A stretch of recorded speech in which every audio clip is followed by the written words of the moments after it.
If you're looking to connect your GoPro to a PC, here's how you can get started. First, download the official GoPro Quik software, available for both Windows and Mac.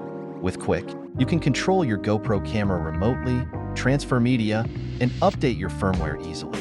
For those who prefer an Android-like experience, you can use emulators like BlueStacks to run the GoPro mobile app on your PC. This gives you access to all the same features, including editing, media management, and instant sharing right from your desktop.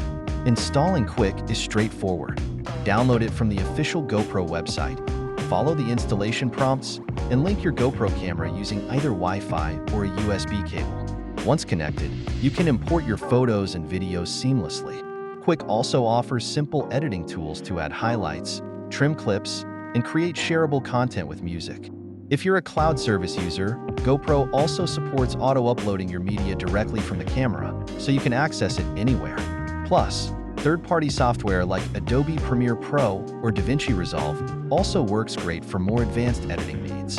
In summary, using a GoPro on your PC gives you full control over your media, whether you want to keep it simple with Quik or explore other software options.